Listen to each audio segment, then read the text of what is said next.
나머지 남은 부분에 대해서 활용 실무와 검증에 대해서 좀 말씀드릴 수 있도록 하겠습니다.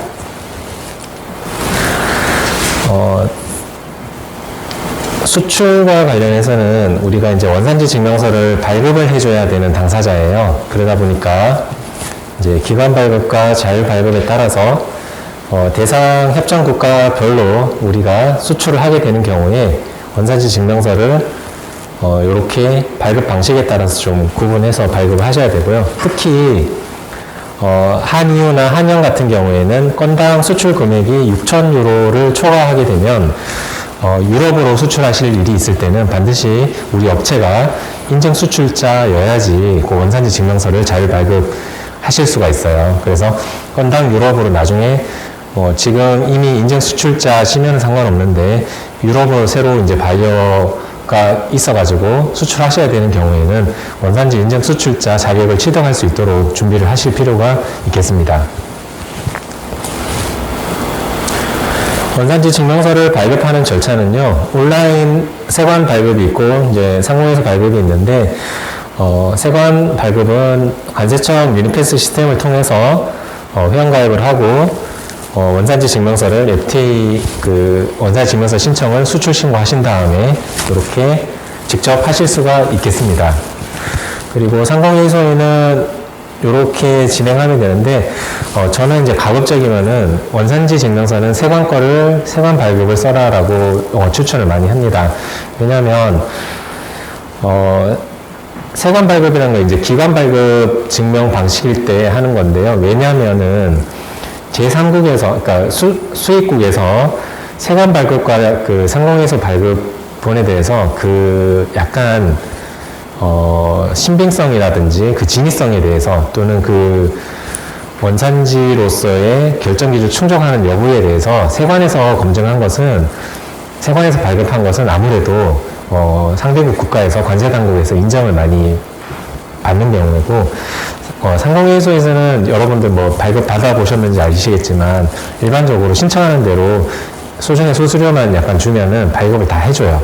그러다 보니까 상대국에서 검증 요청도 많이 오고, 실질적으로 검증 요청을 했을 때 원산지 증명서에 대한 전문 기관이 아니다 보니까 그런 리젝트를 많이 당해요. 그러다 보면은 바이어로부터 컴플레인을 나중에 당할 수가 있기 때문에 저는 가급적이면은 한번 발급을 진행하실 때 세관의 원산지 증명서 발급을 신청하셔서 진행하시라고 저는 공고를 해드리는 편입니다.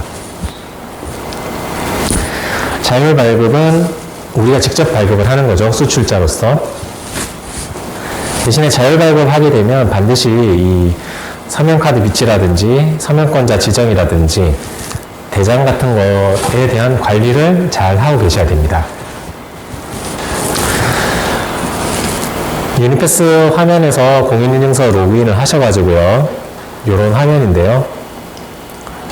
여기에 보면 FTA 원산지 증명 신청이 있습니다. 그래서 신청서의 기본 사항과 공통사항, 물품에 대한 내역들은 이렇게 직접 이렇게 하셔가지고 발급 신청을 직접 하셔도 됩니다. 굳이 요거 관세사 수수료를 쓰고 이렇게 안 하셔도 되고요. 직접 발급하셔도 됩니다. 근데 처음에는 조금 어려우실 거예요. 근데 조금 도움을 받으시면 하실 수가 있는 부분이니까 그런 부분도 좀 직접 하실 수 있으면 직접 하시는 게 좋습니다. 그래서 신청 세관은 어디든 할 수가 있고요. 그 다음에 여기 협정은 여기 눌러보시면 쫙 이렇게 우리나라 협정 체결 국가가 뜹니다. 기관 발급 체결 국가가 뜨고요. 그리고 RCEP의 경우에 이제 원산지 증명서 발급 시 구비 서류는요, 상업 서류는 인보이스 송장 당연히 있어야 될 것이고, 그 다음에 선화증권 또는 항공항 우송장, 그 다음 패킹리스트, 기본적인 상업 서류가 발급할 때 필요합니다. 기본적으로 또 수출 신고 필증이 필요하고요. 수출 신고가 된 다음에 이제 원산지 증명서를 신청하는 것이고요. 그 다음에 원산지 확인서라는 게 필요합니다. 그래서 수출자와 생산자가 다른 경우에는 원산지 확인서를 구비를 해 주셔야 되고요. 원산지 소명서라는 것도 있습니다. 그 다음에 기본적으로 BOM이라고 해가지고 원재료 명세서, 그 다음에 그 생산 공정 명세서라는 제조 공정도도 필요하게 됩니다. 그리고 영내산 원재료 입증 서류를 위해서 원산지 확인서라든지, 이건 원재료에 대한 원산지 확인서입니다. 그리고 원산지 증명서, 그 다음에 구매 원가 입증 서류로서 거래 명세서, 세금 계산서, 수입 신고 필증 등이 구비가 돼 있는 상태에서 이제 이렇게 원산지 증명서 발급을 신청을 하실 수가 있고요. 유니패스로 발급 신청을 할 때 이러한 서류들을 PDF로 전자제출하도록 되어 있습니다. 참고로 원산지 결정 기준에 따라서 구비 서류는 조금씩 상이할 수 있습니다. 예를 들면은 요 원가 입증 서류라든지 이런 것들은 부가가치 기준일 때만 필요하겠죠.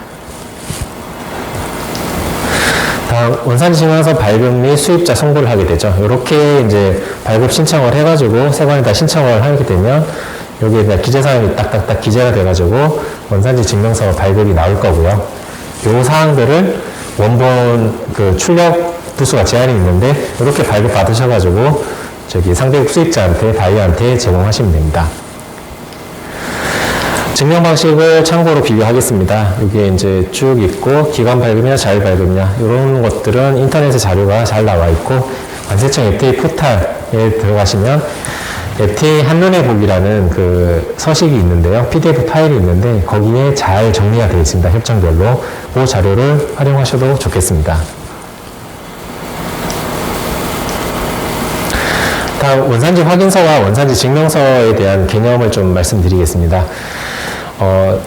심플하게 A라는 회사가 원자재 공급사라고 가정을 하겠습니다. 그리고 수출 물품을 제조하는 회사가 B라는 회사가 있고 수출자가 C라는 회사가 있다라고 하겠습니다. 그리고 이렇게 상대국 수입자가 이렇게 최종적으로 거래를 한다고 했을 때 원자재 공급자인 A사는 그 원산지 확인서 1번을 통해 가지고 원자재의 원산지를 확인시켜 줍니다. 요 수출 물품 제조하는데 여러 자재가 쓰일 텐데요. 요 A사는 제조사에다가 원산지 확인서를 교부를 하게 되면 여기에 나와 있는 원재료, A사로부터 공급받는 원재료가 어딘지를 확인시켜 줍니다. 그리고 제조사는 수출자한테 수출 물품에 대해서 원산지를 또 확인을 해주게 됩니다. 그러면 이런 공급사들이 여러 개가 있을 텐데 여기서부터 이 제조사 B가 받아가지고 가공을 해서 수출 물품을 최종적으로 완성을 했고요. 그 물품, 완성 물품에 대해서 C에게 이 물품이 한국산이다라는 원산지 확인서를 이렇게 교부를 해줍니다. 그리고 수출자는 상대국 수입자에게 이러한 원산지 확인서를 바탕으로 원산지 증명서 원산지 증명서를 신청을 하겠죠. 그래서 원산지 증명서가 이렇게 발급이 되면 그 상대국 수입자에게 전해주면 됩니다.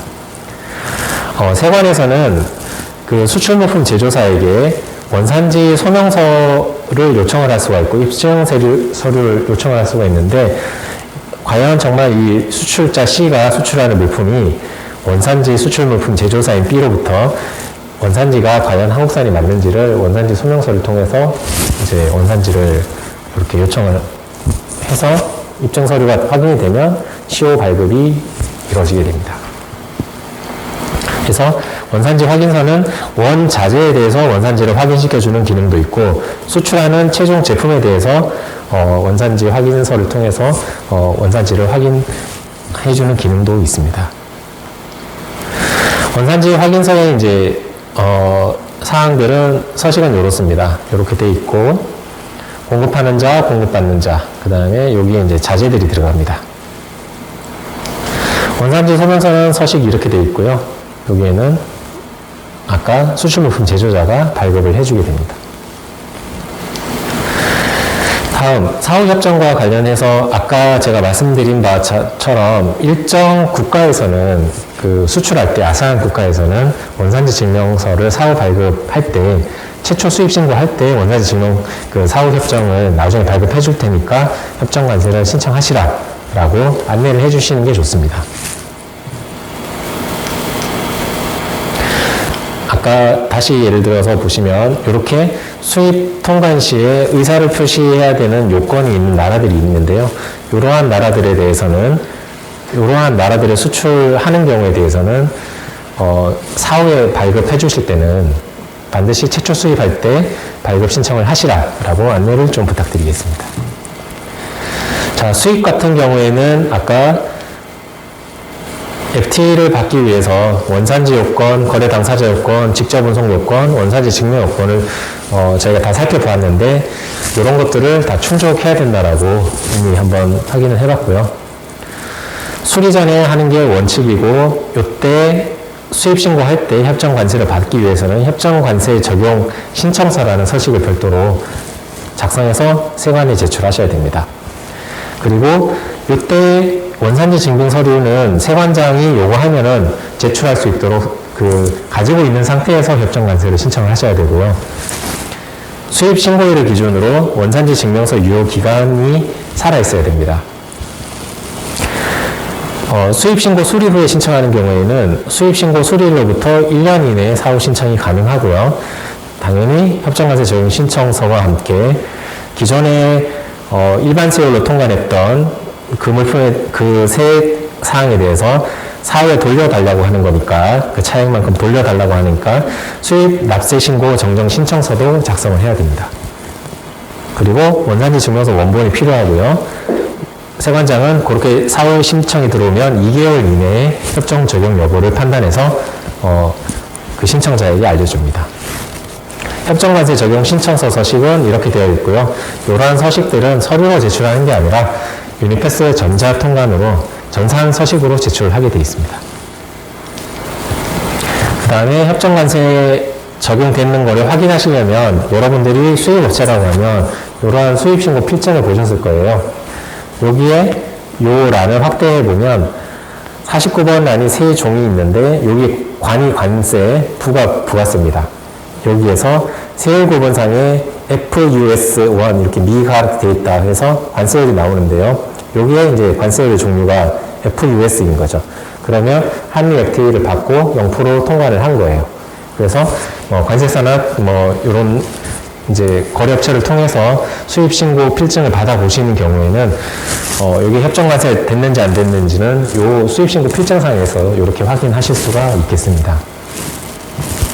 그래서 요 협정 세율이 사후 신청할 때 기본 양어보다 높은 세율이면 FTA 협정 세율을 사후 적용할 때 신청을 하시면 됩니다. 관세율 적용 순서입니다. 아까 안경 이렇게 이제 태가 나와 있었고요. 이렇게 이제 관세율 종류가 여러 가지였잖아요. 이때 관세율을 어떻게 적용할 거냐라는 순서가 있다고 말씀드렸는데, 먼저 첫 번째는 덤핑 방지 관세와 특별 긴급 관세가 먼저 가장 우선 적용이 되고요. 그 다음에 FTA 세율.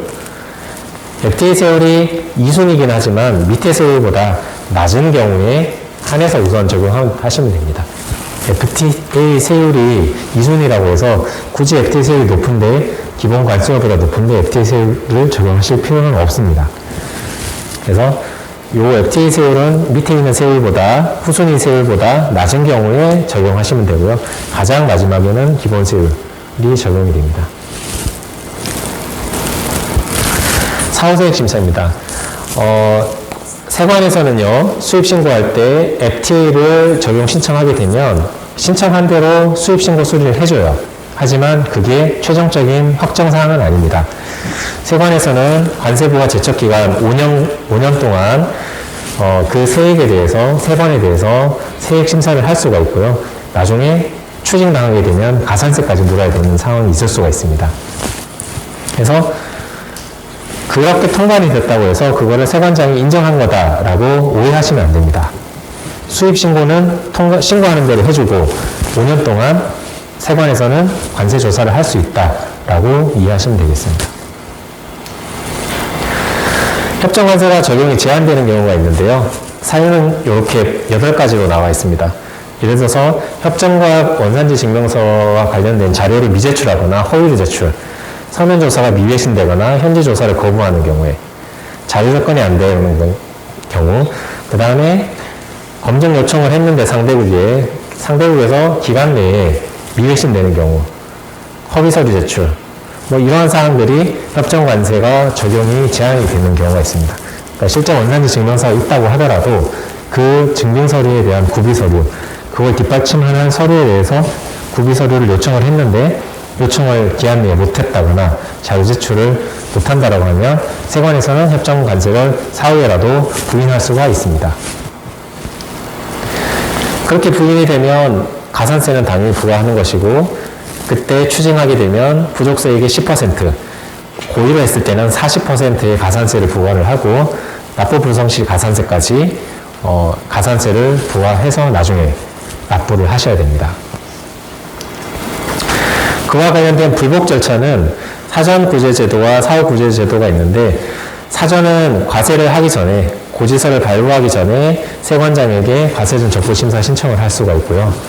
사후에는 행정심판이라든지 사법부의 1, 2심, 3심 그 행정소송을 통해서 사후 구제 받는 경우도 있습니다.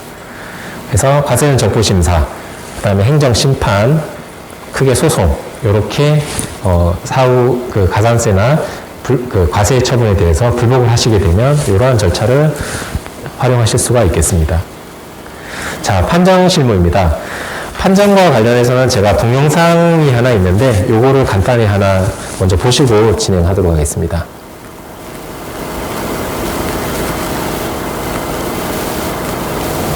2011년 5월 서울 문윤동의 한 지하주차장에서 금수입업자 이모 씨가 목을 낸 채 발견됐습니다.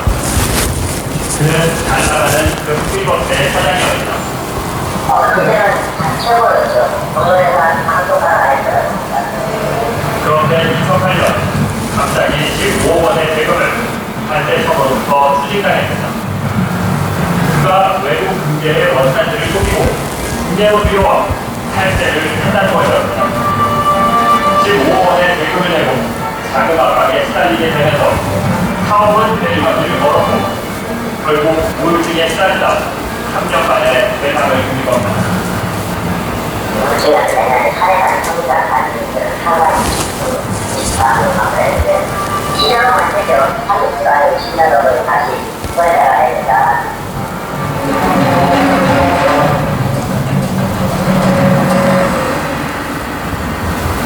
당시 이처럼 원산지를 속이고 금괴를 들여왔다 적발된 사람은 20만이 아니었습니다.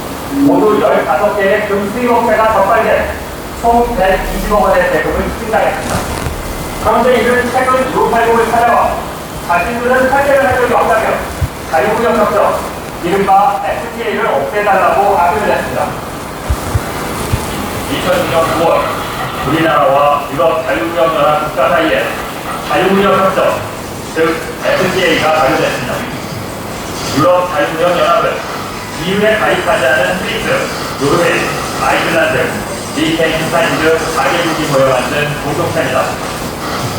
FTA가 발효되자 한국의 금수입업자들은 스위스 금괴를 집중적으로 수입하기 시작했습니다. 그때 저희가 한 10분 정도 수입했습니다. 그때는 얼마요? 그때 당시 시세는 2,000억 정도? FTA로 3%의 관세가 사라지자 폭풍질에 가격 경쟁력까지 생긴 스위스 금을 국내 업체들이 본격적으로 들여오기 시작한 겁니다. 우리가 금 기술이 굉장히 좋아서 그리고 일반적으로 스위스 제품은 가장 선한 수를 가장 FTA 발효 1년 만에 스위스 금괴 수입이 10배 넘게 폭증하자 정부는 문제가 없는지 조사에 착수했습니다. FTA로 관세를 연결하시려면 해당 국가에서 만든 제품이어야 하고 그 확인은 수출업자나 수입업자가 아닌 양국 정부가 하도록 되어 있습니다. 스위스 정부에 진짜 스위스산 금괴가 맞는지 원산지 확인을 요청했더니 뜻밖의 답변이 돌아왔습니다. 수입한 금괴의 상당수가 스위스산이 아니라는 것이었습니다. 빨리 물어보신 것 같습니다. 네, 저희가 정상적으로 사업을 하려고 생각하고 이렇게 가져왔던 모든 것들이 다 그거였다고 했습니다. 그러자 관세청은 면제해줬던 관세 3%를 다시 적용해 스위스 금을 수입한 15개 업체에 모두 120억 원의 대금을 부과했습니다. 분명 스위스에서 수입하는데 스위스산이 아니라는 스위스 정부의 뜻밖의 답변. 이 때문에 뒤늦게 120억 원의 관세를 물게 된 금 수입 업체들, 스위스와 우리 정부를 상대로 싸움을 시작합니다. 그러자 이들은 도저히 이해할 수 없는 10개월의 감정에 빠지게 됩니다. 한국 수입 업체들은 즉각 스위스 금 수출 업체에 항의했습니다. 이들이 발행해준 원산지 증명 서류를 믿고 금을 수입했기 때문입니다. 원산지 증명서를 발행한 회사들이 스위스의 금융그룹의 자회사, 우리나라의 금융연이라든가 신한은행으로 큰 회사들에 대해서 발행한 그 원산지 증명서를 있거든요. 당연히 믿고. 항의를 받은 스위스 금 수출 업체들은 자신들이 만든 금은 스위스산이 맞다며 스위스 정부를 상대로 소송을 걸었습니다. 스위스 정부는 금계 생산 공정에 대한 조사에 착수했고 결국 스위스 금이 맞다는 결론을 내렸습니다. 스위스 연방공원도 한국의 수출한 금은 스위스산이라고 최종 판결했습니다.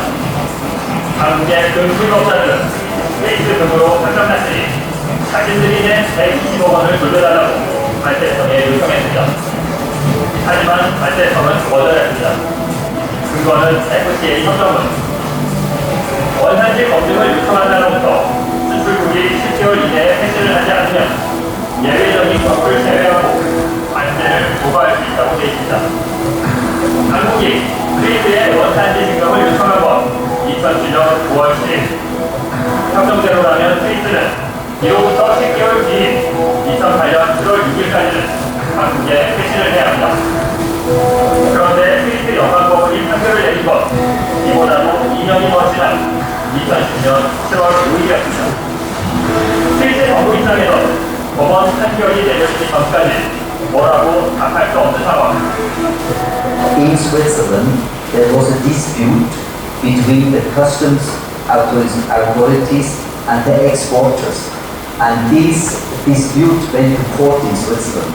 So the Swiss customs was kind of blocked and could not immediately fulfill the frame of this payment of this reply. 억울한 건 당시의 그 수입업체들. 잘못은 스위스가 있는데 120억 원의 대금을 자신들이 내야 하는 상황을 이해할 수 없다고 말합니다. 정부에서는 여기 잘못한 건 없지만 물러서는 법인들이 그냥 이들 나가서 그쪽에서 가서 소송하든 그렇게 하든 금은 전 세계적으로 시세가 중일해 금 수입업자들은 수입업가의 0.1에서 0.5% 정도의 마진을 붙여 판매합니다.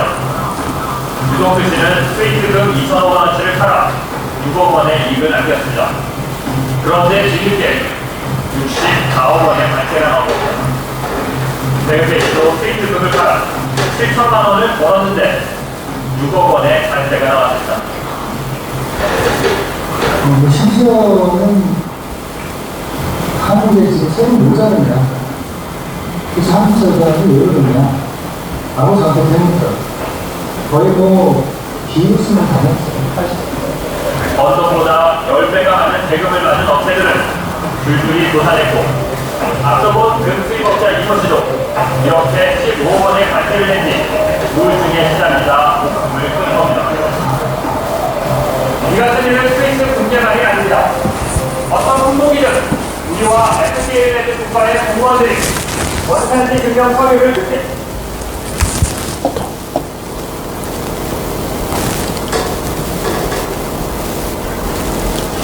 네.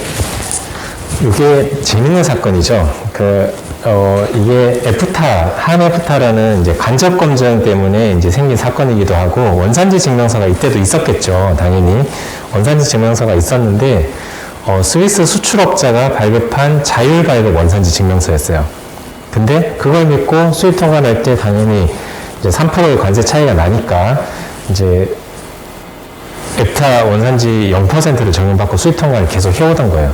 그러다가 나중에 이제 에프타는 간접 검증을 한다고 했잖아요. 유럽은 간접 검증해서 우리나라 관세청이 이제 스위스 관세청으로 너희들에서 지금 FTA를 하고 금계가 스위스로부터 한 10배 가까이가 급증을 하다 보니까 과연 정말 스위스산이 맞는지를 간접 검증 요청을 한 거예요. 근데 스위스 관세청에서는 해보니까 이게 아니다라고 처음에 회신이 왔던 거죠. 그래서 이제 간접 검증이 오니까 부인을 한 거죠. 한국관세청에서는. 근데 이제 그렇게 부인당하다 보니까 우리나라 수입업자들이 수출업자한테 컴플레인을 제기했을 거잖아요. 그래서 스위스 수출업자가 스위스 관세 당국에다가 소송을 제기한 거죠. 근데 그 소송 과정이 길어지다 보니까 최종적인 그 10개월이라는 그 회신 기간 안에 최종적인 그 결과는 스위스산이 맞다라고 했지만 이미 그거는 10개월 지난 이후에 회신해주는 기간 10개월로 협정에서 정하고 있는데 그 10개월 지난 이후에 그 최종 스위스에서 판결이 난 거예요. 해서 그 판결을 받고 다시 이제 우리나라 수입업자들이 이제 관세청을 상대로 소송을 제기를 했었어요.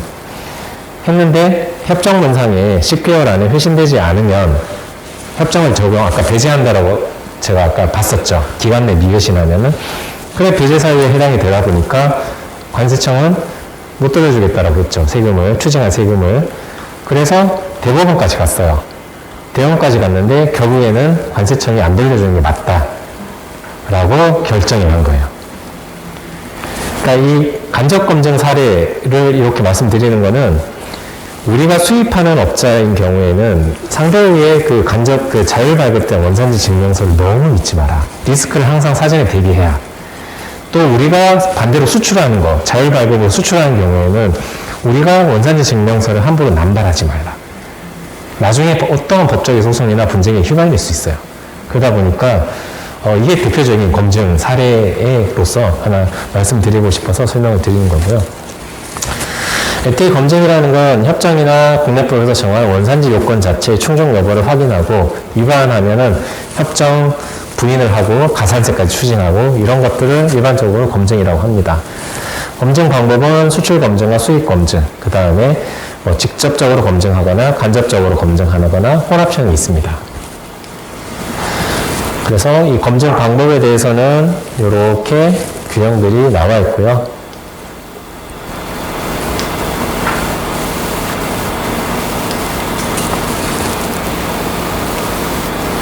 그 다음에 검증을 어떻게 하냐. 주요 포인트로는 첫 번째가 형식적인 요건을 봅니다. 원산지 증명서의 형식적인 요건을 봐서 아까 제가 말씀드린 것처럼 원산지 증명서의 발급을 누가 했느냐. 당사국의 영역에 소재한 원산지 증명서를 발급할 수 있는 자격이 있는 사람이 원산지를 발급했느냐, 주체가. 또는 형식적 요건, 유효기간이 이렇게 원산지 협정별로 어떤 거는 1년, 어떤 거는 유효기간이 12개월, 어떤 거는 4년, 어떤 거는 1년 이런 식으로 협정마다 다른데요. 이러한 수입신고 당시에 유효한 원산지 증명서의 유효기간이 남아있는 상태에서 했느냐, 이러한 형식적인 요건들을 검증의 주요 포인트로 삼고 있습니다. 두 번째, 양식. 협정에서 정한 서식이냐 아니면 협정과 관련 없는 일반적인 원산지 증명서냐, 이런 것들 형식적인 요건을 보고요. 거래 당사자.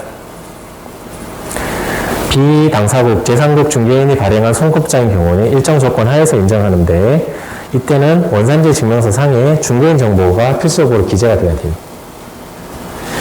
그 다음에 협정에 정한 적용 대상 품목인지 세율이 적정한지 제3국을 우회하지는 않았는지 이런 것들을 이제 원산지 검증의 주요 포인트로 보고 있습니다.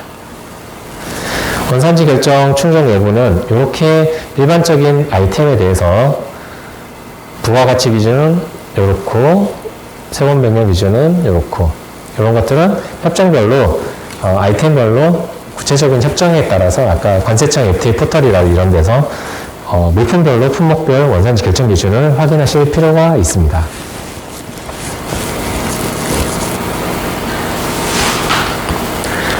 그 다음 또 중요한 포인트로는 관련 자료를 보관을 준수를 했느냐. 예컨대 수입자인 경우에는 원산지 증명서 사본, 수입거래 계약서, 수입물품 운송 서류 이런 것들을 보관을 해야 되고요. 수출자인 경우에는 수출 물품에 대한 구매 계약서, 출납 서류, 원산지 증명서 발급 관련 신청 서류 사본, 원산지 증명서 사본 이런 것들을 해야 되고, 생산자는 당연히 공정명세서, 원가계산서, 재료에 대한 생산, 구매, 출납과 관련된 이러한 서류들을 반드시 구비를 하고 있어야 나중에 부인당하지 않는다. 그 보관기간은 FDA 특례법에서 5년의 범위 내에서 규정을 하고 있고, 다만 최악 상대국이 중국인 경우에는 3년으로 보관 기간이 다소 짧게 규정되어 있습니다. 원산지 조사인데요. 원산지 조사 절차는 세관에서 만약에 검증을 하겠다 하면 업체에다가 원산지 조사하겠다는 통지가 옵니다.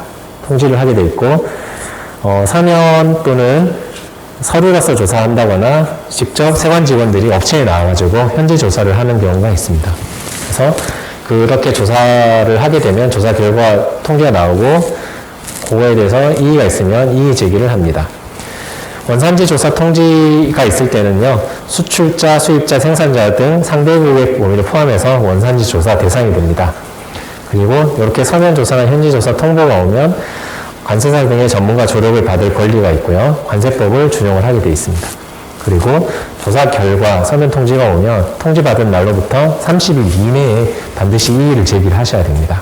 이 기간이 지나버리면 이의 제기를 할 수 없기 때문에 요 원산지 조사에 대해서는 통지받은 날로부터 거기에 이의가 있다고 하면 30일 이내에 불복을 제기하셔야 됩니다. 제가 자료 인용 출처이고요. 이상 제가 준비한 것은 이 정도 됩니다. 이렇게 해서 장시간 품목 분류와 FTA 원산지 결정 기준, 협정 이런 거에 대해서 짧지만 개괄적으로 설명을 드렸고요. 현재까지 질문이 있으시면 자유롭게 말씀을 해주시고, 현재 질문이 없으시더라도 제 연락처가 이렇게 기재되어 있고 명을 드렸으니까 그쪽으로 질문이 있으면 언제든지 연락 주시면 좋겠습니다. 혹시 질문 있으신가요?